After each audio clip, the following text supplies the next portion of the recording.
I have another Q&A video for you today, and I am in my dining room because I feel like it. It's a nice day out.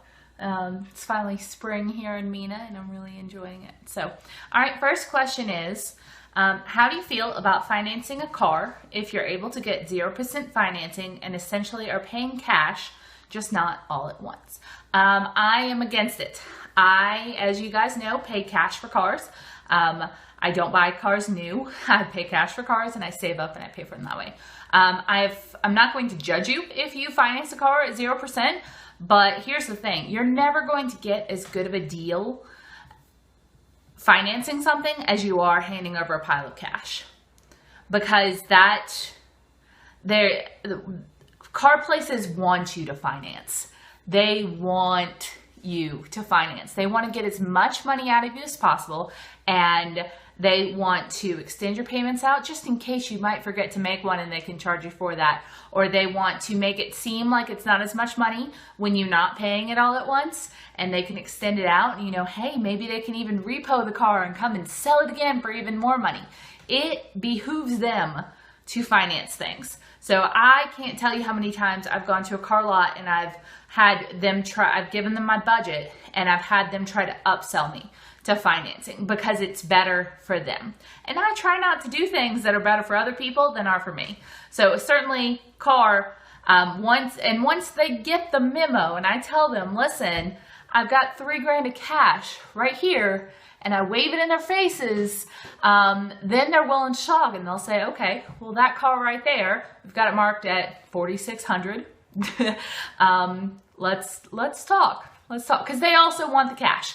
It behooves them in the long run to get financing, and that's kind of like a long-term investment for them, but it also behooves them to get cars off the lot and keep cash in their hand. So my car was listed at like $4,700. I negotiated them down to $3,000 cash. That is an excellent car. I never would have been able to get that deal if I had financed, even if I had financed at 0%. So you're not really paying cash for a long time. I mean, not paying interest is great. I don't pay interest on stuff other than my student loans, and soon I'll never have to do that again. But I don't think you're going to get as good of a deal. And I think that you're playing with snakes, and eventually you might get bit. So, and that's the thing. When you're playing with credit cards and you're saying, but they give me this cash back if I do all that. But the statistics show that you spend more money you're getting cash. And even people who are like top of their game occasionally miss a payment. And then all of a sudden, one, your credit gets destroyed a little bit. Two, you're paying fines or fees. You're paying interest. I mean, I was late on my rent once. I am on top of that stuff. I've never been late on my rent before, and I had to pay a fee.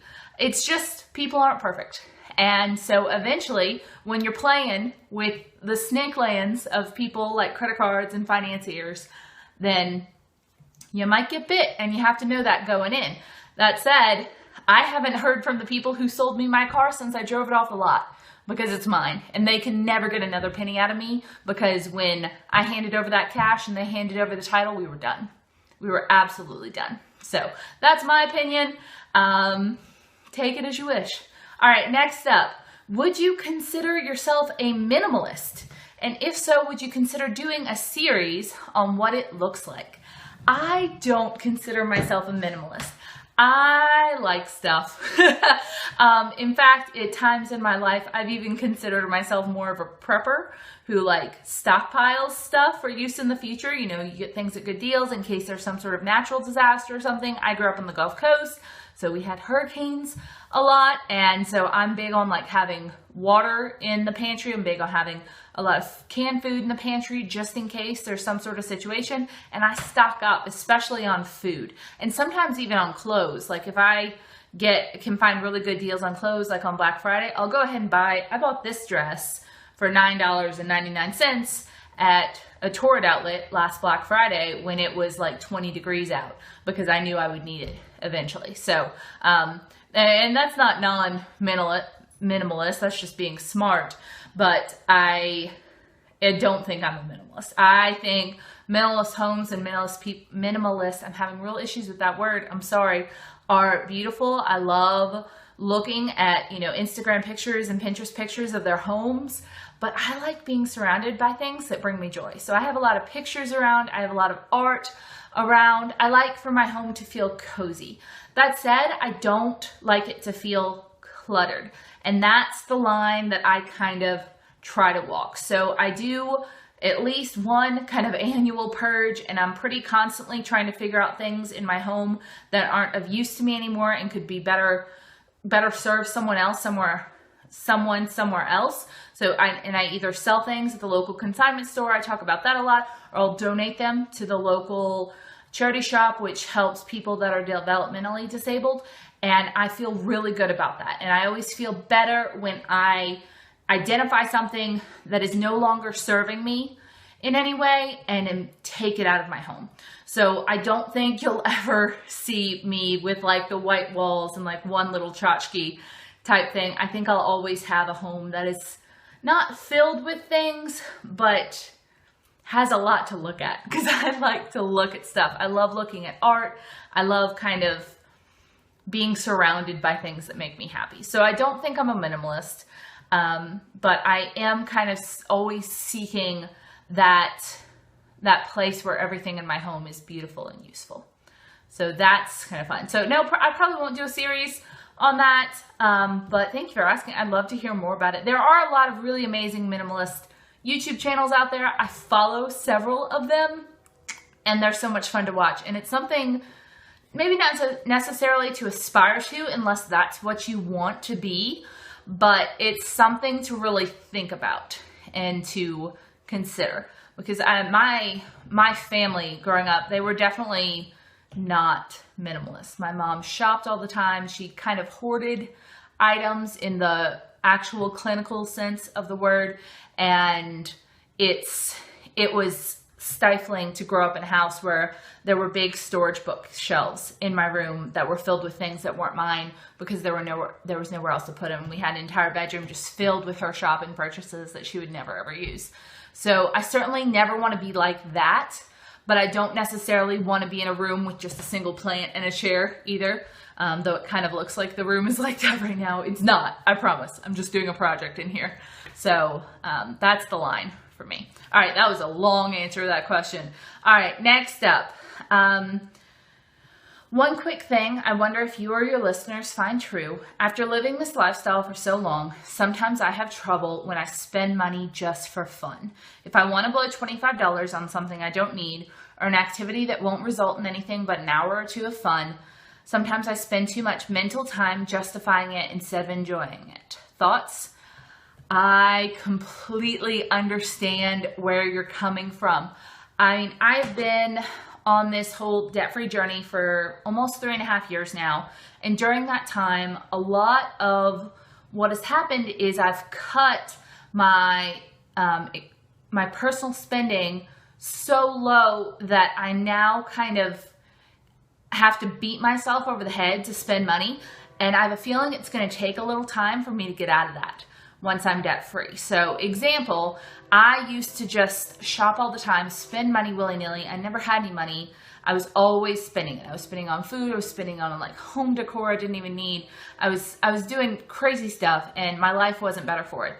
So once I get on this Dave Ramsey plan and I'm trying to put everything I can to budgeting and everything I can to debt so I can get out of debt as fast as possible, I started to kind of shift my mindset, and every time I have something that I'm considering purchasing, I'm thinking, would I rather buy this, or would I rather put the same amount of money to debt? And 9 times out of 10, I choose to put the same amount of money towards debt.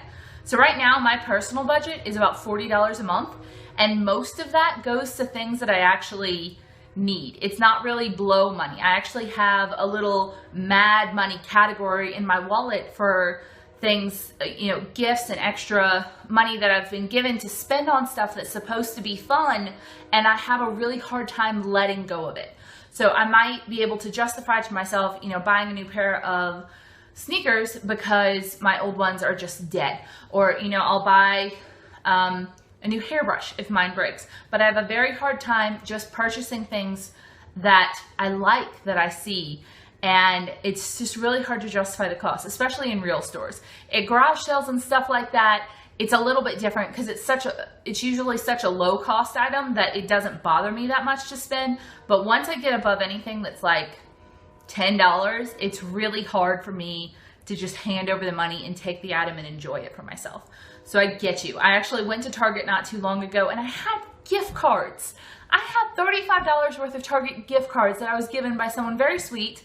And I walked out with a $3 tube of concealer, and that's it. And I probably spent 2.5 hours in that Target.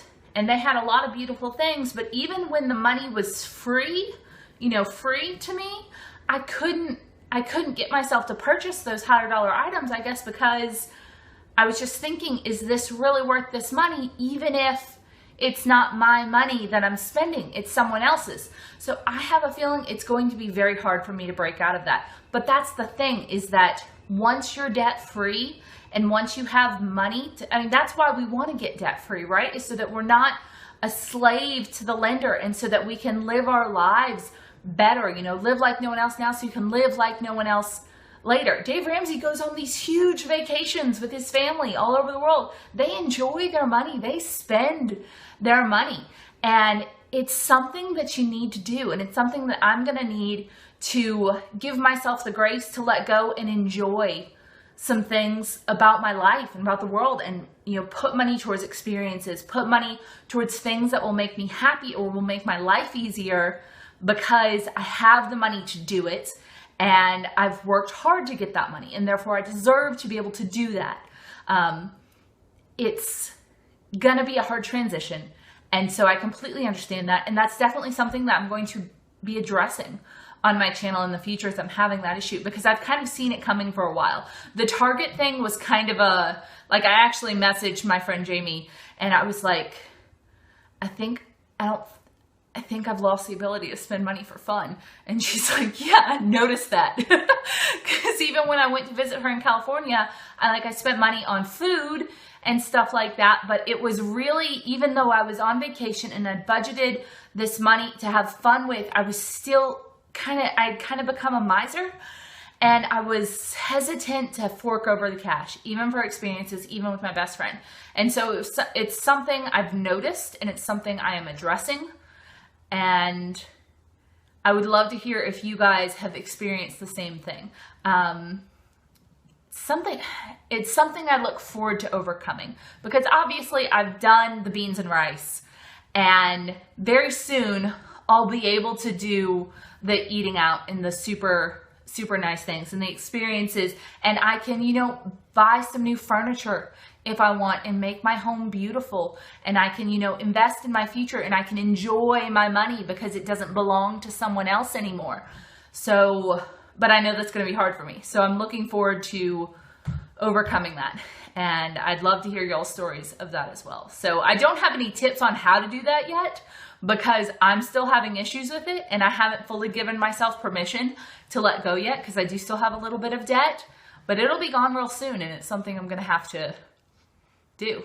So, all right, that's all the questions I have time for today. Please submit yours below if I don't get to them next week. Perhaps I will in a future date. If you submitted yours previously and I haven't gotten to it, please submit again. I hope I can get to them all eventually one day. Maybe 2028, when my student loans were originally supposed to be paid off, if I had been following the government's plan.